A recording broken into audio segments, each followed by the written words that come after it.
AITA for making my parents regret that they only paid for my sister's college? My name is Gavin.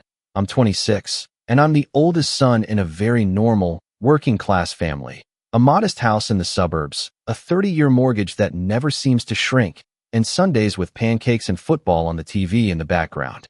My father is Robert, a self-employed electrician, always tired and always with the phrase, "life is tough," on his lips. My mother is Diana, a dedicated homemaker. She claimed it was by choice, but the truth was she felt she'd missed out on a career. And then there's my younger sister, Elena, 2 years my junior, the apple of everyone's eye. For as long as I can remember, the roles were crystal clear. Elena was the smart one, the one with a future, the one who couldn't waste time. I was the other one, the helper, the one who adapts, the one who doesn't cause trouble. I remember the exact day the tone of everything shifted. I can even recall the smell of leftover casserole. It was my senior year of high school. It was a Tuesday afternoon, and my mother shouted from the kitchen, "Gavin, come down for a moment. We need to talk to you." That, "we need to talk," never brings anything good. I wiped my hands on my jeans. I had just gotten home from my part-time job at the grocery store and went down to the living room. My father was sitting on the sofa with the remote in his hand, but the TV was off. My mother stood with her arms crossed. Elena was at the table with her perfectly organized notes, pretending to read, but listening to everything. "Sit down," my father said without looking at me. I sat in the armchair across from them. I felt that thick silence that forms when everyone knows something except you. "We've been running the numbers," my mother began, "and we've decided what we're going to do about college." I already knew where this was going. They had been talking about tuition, scholarships, and student loans for months. I had gotten good grades and a decent score on my SATs. I wasn't a genius, but I wasn't a disaster either. I wanted to study computer science or engineering at the state university. Elena wanted to go to an expensive private university because the dual degree program is better. "Okay," I said, feeling my mouth go dry. My father sighed as if what he was about to say pained him greatly, but you could tell they had made up their minds a long time ago. "Gavin, things are really tight. The mortgage, the utilities, everything has gone up. We can't afford tuition for 2 universities." I nodded awkwardly. "I can work more hours," I replied quickly. "I can apply for more scholarships, maybe get a loan." My mother shook her head with that sad smile she used before delivering a gut punch. "Honey, you don't understand. It's not just the money, it's the investment." She glanced at Elena, then back at me. "Your sister has potential," she said slowly, as if reciting something very important. "Real potential. Her teachers say it, the guidance counselor says it. She can go very far." I felt a strange pang in my chest, but I waited for the second part, the part about me. It didn't take long. "You don't," my father finished bluntly. "You're a hard worker, yes, but not everyone is cut out for a 4-year degree, son. You can keep working at the grocery store. Learn a trade, something secure." The phrase hung in the air. "She has potential. You don't." Elena looked up for a second. She gave me a look that was a mix of pity and guilt, but she said nothing. Not an "it's not fair." Not a "we can find another solution." Nothing. I swallowed hard. "So, you're not going to help pay for my tuition?" I asked, though I already knew the answer. My mother put on a look of sacrifice. "We can't handle everything. Understand that we have to bet where there's a better chance. It's what's best for the family." For the family. Always the family. Never me. In that moment, all I felt was anger, shame, and a kind of absurd emptiness. I didn't even have time to get properly mad. I just nodded like a fool. "Okay." I didn't argue. I didn't cry in front of them. I got up, went to my room, and just lay there staring at the ceiling, listening from a distance as my mother told my father in a low voice, "Robert, don't overthink it. It's the logical thing to do." And I thought that was the most humiliating day of my life. What I didn't know was that 4 years later, in another room full of people, my mother would grab my father's arm tightly and whisper, "Robert, what have we done?" And that time, I would truly make them listen. After that afternoon, everything settled into place as if it were the most normal thing in the world. Elena started touring the private university. My mother spoke of the beautiful campus like she was in a commercial, and my father repeated to anyone who would listen, "The girl is going to come out of there an executive. You'll see." And me? I kept going to high school, to the grocery store, and home. That was my path. The funny thing is, I got accepted into the computer engineering program at the state university. When I mentioned it at dinner, my mother smiled politely, the way you do when a neighbor tells you their son passed his driving test. "That's great, son," she said. "But you know we can't help you right now." "I can work and study," I answered. "There are afternoon and evening classes. I can keep working at the store in the mornings." My father shrugged. "As long as you don't neglect your duties at home." Spoiler alert, my duties at home were paying for things. The first year was hell. In the mornings, I stocked shelves, carried boxes, and listened to customers complain because their favorite brand of cereal was out of stock. In the afternoons, I'd go to class half asleep. I was late for labs. I stayed at the library until it closed, trying to understand calculus with my head about to explode. Meanwhile, Elena's life was a different movie. "Mom, this semester I have to buy a textbook that costs $120, she'd say in the kitchen. "No problem, honey. It's for your future," my mother would reply without blinking. I'd overhear this while calculating if I had enough for my monthly bus pass. One day, midway through the semester, my father called me into the living room. "Gavin," he said, "we need to talk about money again. The utility bills have gone way up, and so has the car insurance. You're an adult now. Could you contribute something to the house?" I blinked. "Dad, I pay for my tuition, my books, my transportation. I make minimum wage at the store." "Watch your tone," my mother intervened. "And don't be selfish. We all have to chip in. Your sister makes sacrifices too." I looked at Elena. She was holding a new iPhone. "What sacrifices?" I asked. My mother took offense. "You can't compare. Elena is studying something serious at a prestigious university. She doesn't have time to work. It's an investment." That word again, investment. From then on, every time I said, "I can't," I was met with the same shower of comments. "You've always been a conformist, Gavin. Your sister is studying her butt off, and you only think about your own comfort. If you don't want to help, just say so, but don't come crying to us later." In the end, I started giving them money. First $100 a month, then $150, then some extra when the car needed repairs or a big bill was due. I told myself it was temporary, that once I finished my degree, everything would get better. Meanwhile, not only did Elena not work, but my parents gave her an allowance because she can't always wear the same clothes. They paid for her dorm, her meal plan, and her unpaid internships at important firms. "Gavin," she texted me one night, "can you Venmo me $50? I went over my budget this month, and I don't want Dad to get mad." I was on the bus on my way to campus. I sent it. She never paid me back. The second year of college, I almost dropped out. I was burnt out. I was sleeping 4 hours a night. I failed 2 classes because I literally fell asleep on my keyboard. When I told my mother, she took the opportunity to finish me off. "See, this is what we were afraid of. Not everyone is cut out for studying. Your sister, on the other hand, is doing great. She got an A in accounting." That hurt more than the failing grades.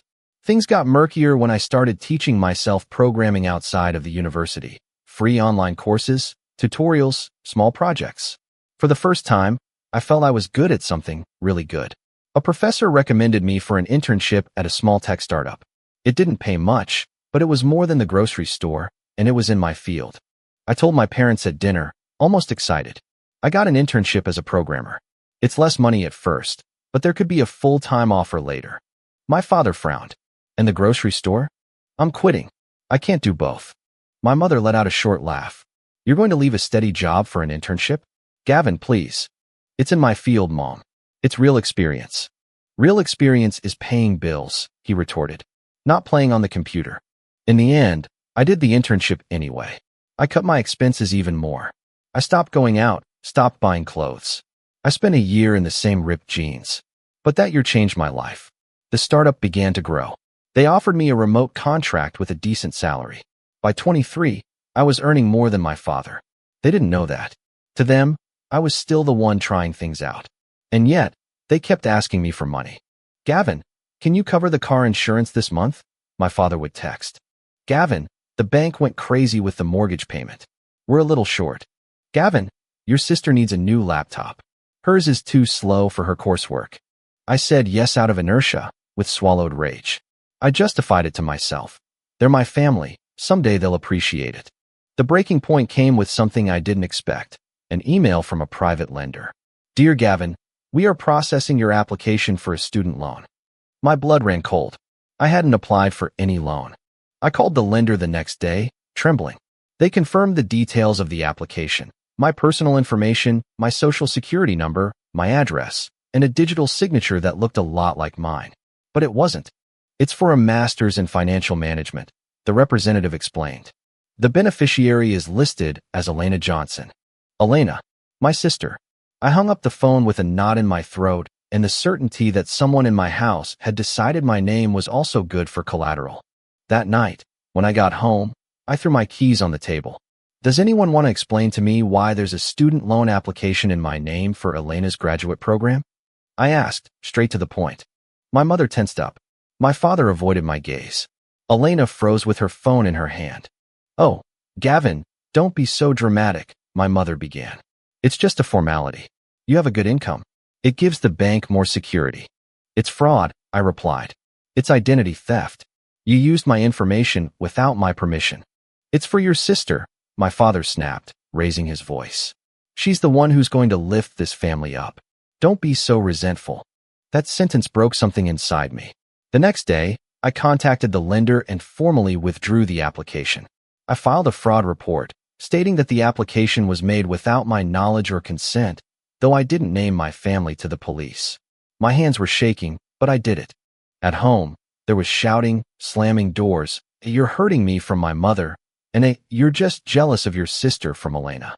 That was the day I stopped telling them how much I earned. I saved my money, kept working, and kept studying, but I began to distance myself, little by little. The funny thing is, fate has a dark sense of humor. 4 years later, Elena and I would be wearing the same gown at the same university. Except they had paid for her tuition. I had paid for mine. Every last cent. For years after that, she has potential. You don't. There we were, the four of us on a campus again, my parents, my sister, and me. Only this time, the campus wasn't Elena's private one, but the state university where I had completed my master's in data science, sponsored by my company.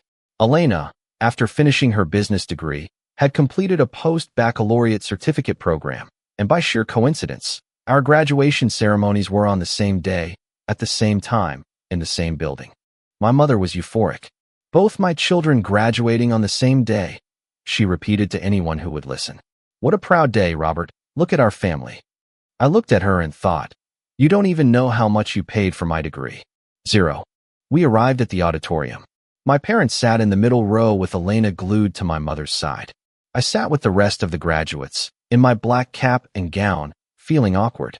Before it started, my mother came over to me and adjusted the collar of my gown as if I were still 10 years old. Gavin, smile, okay? Today is a happy day, not a day for that long face. I bit my tongue. I didn't want to ruin my own day. The ceremony began. They called the business certificate graduates first, then another department, then the master's students. The names rang out one after another. Elena Johnson. Applause. My parents stood up, clapping loudly. My mother shouted, "That's my girl." Elena went on stage, collected her certificate, and posed for the photo without looking in my direction. Then it was my turn. Gavin Johnson, recipient of the Award for Academic Excellence in the Master of Data Science program, and recipient of the Research Fellowship awarded by our corporate partner. A small murmur went through the room. I froze for a second. Academic excellence? I knew I was doing well, but not that well. The program director winked at me. I walked onto the stage. They handed me not just the diploma, but an additional folder. The presenter explained cheerfully into the microphone. Gavin has already been hired by an international tech company with headquarters in Berlin. He's leaving with a permanent contract and a more than respectable salary. An example of effort and merit. People applauded. I searched for my parents in the crowd. I saw my mother with her mouth agape, as if she'd swallowed a fly. I saw my father frowning, trying to process what he'd heard. I saw Elena staring off to the side, rigid. When I came down from the stage, the director clapped me on the back. "You've earned it, Gavin. Come back sometime and give a talk to the new students." "Of course," I replied, still in shock. After the ceremony, we gathered outside on the lawn. My great-aunt, who didn't even really know what a master's degree was the first to speak. "You're going to Germany, son? How incredible. Now that's what I call having a future." My mother snapped into action. She grabbed my arm and pulled me aside. Her hand was shaking slightly. Germany, she whispered. Since when? Why didn't you tell us anything? For months now, I said, tired. I told you I had a good remote job. The company offered me a transfer. I start in 2 months. My father joined our huddle, his face serious. And you're just planning to leave? Just like that? What about us? What about your sister? And there it was. It wasn't emotional concern, it was financial panic. My mother squeezed my arm tighter. Gavin, we need to talk, seriously. Don't make impulsive decisions. Now that you're finally earning good money, it makes no sense for you to go off somewhere. You can help out at home here. You can invest in the house, in the family. Now that you're finally earning good money, as if I had just been playing around before. I took a deep breath. I've been helping at home since I was 18, I replied. I've paid bills, repairs, groceries, Elena's books, phones, meals. All while you were telling me I had no potential. My father raised his voice. Don't start with the reproaches on your graduation day, Gavin. We've always done the best we could for you both. If Elena got more, it's because she earned it. I laughed, but without humor. She earned it? Was committing loan fraud in my name for her master's also something she earned? My mother's face turned red. Lower your voice. Don't make a scene. You're the ones who caused a serious situation with the lender, I retorted. A strange silence fell. People were walking by, families taking pictures, laughter, flashes, and the 4 of us stuck in the middle. My mother then whispered, so quietly I almost didn't hear it, but I saw her eyes well up. She looked at my father, grabbed his arm, and said, Robert, what have we done? For the first time in my life, I felt like they realized something. At least for a second. It didn't last long. My father cleared his throat uncomfortably. What we've done is raised 2 children, he said defensively. And now one of them wants to abandon us when we need him most. That's when I exploded. I'm not abandoning you, I said. I'm setting boundaries. I paid for my own degree, my own master's, my own expenses. You decided to invest in Elena. Fine. So let that investment pay off now. I looked at my sister. For the first time, she didn't look away. What's that supposed to mean? She asked defensively. That you're not going to help at all now? That you're just going to leave us high and dry? It means, I replied, that I am not your bank. My salary is not an extension of your checking account. And if I go to Berlin, the money I earn will be for my life, not to patch up your financial holes. My mother clutched her chest. You've become so selfish, son. Yes, we bet on your sister, but we never left you without a roof over your head or food on the table. A bitter laugh escaped me. You didn't pay a single dollar of my tuition. You told me to my face that I had no potential, that I was better off staying at the grocery store. And now that it turns out I did have it, you want to manage what I earn. Don't talk to your mother like that. My father jumped in. As long as you live under this roof. I'm not going to live under this roof. I cut him off. I'm leaving. And this time, I'm setting the terms. It was the first time I had said it out loud. It was the exact moment I stopped feeling small in front of them. The next 2 months were a strange mix of freedom and guilt. On one hand, I was excited. I signed the contract with the company in Berlin, found a shared apartment, started online German classes, and sold things I wasn't going to take with me. On the other hand, the atmosphere at home was a cold war. My mother barely spoke to me, leaving my plate on the table without looking at me. If I entered the living room, she would leave. My father only opened his mouth to throw passive-aggressive comments my way. Remember, when we pass away, I don't want anyone showing up saying, I had no idea. Then people complain about being lonely when they're old. But of course, if you've raised children who leave at the first opportunity. Elena played a curious role. At first, she was angry with me. You think you're better than everyone because you're moving abroad, she told me one night in the hallway. There are opportunities here too, you know. That's not it, I replied. I just want to stop being everyone's personal ATM. No one's forcing you, she retorted. I looked her straight in the eye. No? Then who kept asking me to Venmo the money until Dad got paid? Who let our parents try to put a loan in my name for your degree? She didn't answer. She left, slamming her door. The financial pressure arrived in the form of text messages. One afternoon, while I was reviewing a packing list, my father texted me, something he rarely did. Dad, we've been looking at the accounts. Dad, how much will you be able to send us each month from Germany? Dad, so we can organize the budget. I stared at my phone, my stomach churning. Before, if he had asked me that, I would have said whatever I can and then adjusted my life around the leftovers. Not this time. Me. Nothing on a regular basis. Me. If I ever want to help with something specific, I will. But I am not going to take on your monthly expenses. It took him a while to reply. Dad, I don't understand. Dad, what about all the help we've given you? Dad, this isn't fair. I took a deep breath before typing. Me, what help exactly? Me, I paid for my tuition. Me, I paid for my college laptop. Me, I paid for my bus pass. Me, I've been paying bills and household expenses since I was 18. Me, I have bank statements for everything. Me, I don't owe you money, and I certainly don't owe you my future. I read the message 3 times before hitting send. I knew once it was out there, there was no going back. He didn't respond. 10 minutes later, my mother called. What is this about you not sending anything? She started without a greeting. Have you gone crazy? Your father is beside himself. Mom, I said, I'm 26 years old. I'm moving to another country.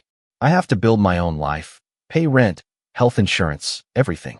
I can't be responsible for a mortgage that isn't mine or for expenses you've generated. But the mortgage is for your home, she shouted. You've always lived here. The least you could do is help. I have helped, I replied. Too much. And it's never been enough. I want this to stop. There was a silence filled with heavy breathing. I never thought you would turn out like this, she finally said, her voice thick with emotion. We gave you everything. We could have left your sister with nothing too. And look, we bet on her so that you wouldn't have to carry your parents when they got old. That sentence left me stunned. You bet on her so that I wouldn't have to carry you when you're old? I repeated. So the idea was for her to support you, and I was. What? Plan B. Of course, she snapped. She has the head for it. You. Well, you were never very ambitious. I hung up before I said something I would regret. From that point on, communication dwindled to a minimum. I sent them my flight information. I told them the exact day I was leaving. There was no farewell dinner, no emotional hug, only curt comments. The day I packed my bags, I brought the last box down to the living room. My father was sitting there watching TV, the volume high. My mother was in the kitchen, Elena in her room. I'm leaving, I said, setting the box by the door. My father didn't even turn his head. Close the door tight on your way out, he mumbled. I went up to say goodbye to Elena. She was on her bed, looking at her phone. Well, I said, I'm off. She looked at me seriously. I hope you don't regret this, she said. Mom is devastated. Mom is devastated because her calculator broke. I replied, harsher than I intended. Not because I'm leaving. Elena pressed her lips together. You've always played the victim, Gavin. I took a good look at her one last time. No, I said. I made myself responsible for my studies, my money, and your bills. Now, I'm just making myself free. I left the house I had lived in my whole life with a backpack and 2 suitcases, the same number of items I had when I started college. Only now, I carried a contract and a very clear boundary in my mind. In Berlin, everything was different. The cold, the language, the people. But also the feeling of coming home to an apartment where no one yelled, "How much did you get paid this month?" The feeling of receiving my paycheck and being able to decide what to do with it, guilt-free. The first time I received my full salary, I sat at the table in my shared living room with my laptop and opened the banking app. For a few minutes, I did nothing but look at the number. I thought of all the transfers to mom and dad I had made since I was 18. I thought of every payment to Elena. I closed my eyes and breathed. Then I did something very simple. I created a savings account named Gavin's Future, and I moved a good percentage of my salary into it, without remorse. My parents' calls became rarer and more aggressive. You're leaving us high and dry, my mother would say. Your sister can't find a job in her field. Could you help her with her rent? My father would insist. That's what family is for. I repeated variations of the same sentence. I will not finance the consequences of decisions I did not make. After a few months, they stopped calling as often. Instead, uncles, cousins, and even the next-door neighbor started calling. Your mother is doing very poorly, son. You could be more flexible. Your father has a tax issue. You, now that you're earning the big bucks, could lend a hand. Your sister had to move back home, poor thing. And you're out there traveling. Yes, I was traveling for the first time in my life. I could afford to go to another city for a weekend, to eat without looking at the price column before the food column. But it wasn't just the money. It was the inner silence, The mental space that opens up when you stop constantly calculating if you have enough for everyone else but you. What I didn't expect was the call from Elena. A year later, my phone rang on a Tuesday night. An American number. I thought it was a telemarketer. I answered without looking closely. "Hey, it's me," said the voice. It was Elena. I was quiet for a few seconds. We hadn't really talked in months. "Hi," I finally replied. There was a long sigh on the other end. "I don't really know where to start," she said. "Mom is not doing well. Nothing serious, but she's having anxiety attacks. The doctor says it's stress." "I'm sorry to hear that," I answered sincerely. "Is she okay now?" "More or less," but she hesitated. "They had to refinance the mortgage, and Dad's tax issue is more complicated than we thought. He's working extra hours, but it's not enough." I waited. I knew what was coming. "I'm not calling to ask for money," she added quickly. "Well, not exactly." I smiled without joy. "Just say what you have to say, Elena." "I just wanted you to know that this has all blown up," she said, her voice breaking. "And you were right. Mom and Dad were counting on one of us to save them from disaster. First they thought it would be me, and now they're resentful of you because you're not doing it." There was a pause. "And you?" I asked. "What do you think?" "I think I was selfish," she said bluntly. "It was very convenient for me to have everything paid for and to look the other way while they squeezed you dry. I believed the hype that I had more potential than you, and now I'm back at home with a terrible temporary contract, listening to Dad say how he wishes Gavin were more grateful. That hurt more than any insult." "It's not all your fault," I said. "We were 18. They were the adults." She laughed bitterly. "But I asked you for money without thinking, too. And I stayed quiet about the loan situation. I could have said something. I didn't know what to say."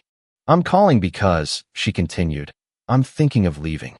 Leaving home, leaving the city, maybe the country. And I know no one is going to support me. They'll call me a traitor, selfish. Everything they've said to you, they'll say to me." I nodded. "They always say that when the ATM gets disconnected." I heard a choked sob. "How did you do it?" she asked. "How do you handle the guilt?" I thought for a moment. I looked around my small apartment in Berlin, at my desk, the plant I almost always forget to water, the photo with my work friend stuck to the fridge. "The guilt doesn't go away," I answered. "You just learn to look it in the eye and ask it, am I really the bad guy for not letting myself be exploited my whole life?" And most days, the answer is no. "Gavin," she said, her voice trembling, "Mom says you've changed, that you're not the same, that you're cold." "I have changed," I admitted. "I used to say yes to everything and then hate myself. Now I say no to almost everything that hurts me, and I endure the disappointed looks from others." There was a softer silence. "Do you think they'll ever forgive you?" she asked. I shrugged, though she couldn't see it. "I don't know," I said. "What I do know is that I don't have to forgive myself for anything for stopping being their retirement plan. I did what I had to do to keep from sinking with them." Elena took a deep breath. "I wanted you to know," she said, "that even though it's late, I see what happened. And I admire you for having the courage I didn't have." That phrase made my throat tighten. "I don't need you to admire me," I replied. "I just want that if you decide to leave, you do it for you, not to prove anything to me or to them. And that you understand you don't have to sacrifice your entire life for a family is everything motto that only works in one direction. And if they call you one day when things are worse," she insisted, "are you going to help them?" I didn't answer immediately. I really thought about it, without anger or resentment. "If they ever have an urgent medical need and I can help, I will," I finally said. "I don't wish them ill, but I'm not going to pay their debts or their whims or for their lack of planning. I will not make my own effort my punishment. Mom would say that shows a lack of heart." I smiled wearily. "Mom confuses a heart with a credit card." Elena laughed for the first time. "Thanks for answering," she whispered. "I thought you'd tell me to get lost." "There was a time I would have," I admitted. "Now, I'm just trying to live in peace. And talking to my sister doesn't take away my peace." We hung up with a strange kind of peace, sad, but honest. That night, I found myself looking at the banking app again, but not to make transfers, just to see my own numbers, my own plans. I thought about that living room where they told me I had no potential. I thought about my mother whispering, "Robert, what have we done?" as they announced me as the top student. And I understood something that took me years to see. My value was never in how much money I could give them, nor in whether they thought my career was serious, nor in whether I stayed close by to fix their lives. My value was in having kept going when no one bet on me, in having paid my own way when all the resources went somewhere else, in having had the courage to say enough, even when they called me selfish. Today, when someone tells me, family comes first, I always ask the same thing. For them too, or just for you? Because I learned the hard way that we're family, without respect, without boundaries, and without accountability, just means I can use your life and your money without consequences. I don't play that game anymore. I'm not the perfect son. I'm not anyone's hero. I'm just the guy they told had no potential, who decided, for the first time, to use that supposed potential to save himself, not the people who were drowning him. And honestly, I don't need any other approval than that. Comment. It can be incredibly challenging when the people who are supposed to believe in you the most don't see your true worth. Learning to see and honor your own potential is the first step toward building a life you deserve. Setting healthy boundaries isn't an act of selfishness. It is an act of profound self-respect. True kindness includes being kind to yourself, which sometimes means disappointing others to stay true to your path. You are responsible for your own happiness and future, and you are not responsible for the consequences of other people's choices. This journey of healing and reclaiming your life isn't always easy, but it is necessary. Sometimes you have to choose your peace over proving a point or winning an argument. The labels others place on you do not have to become your reality. I hope this reminds you to invest in yourself, because you are always your most important asset. If you like the stories, don't forget to leave a comment and support the channel by subscribing. See you in the upcoming stories.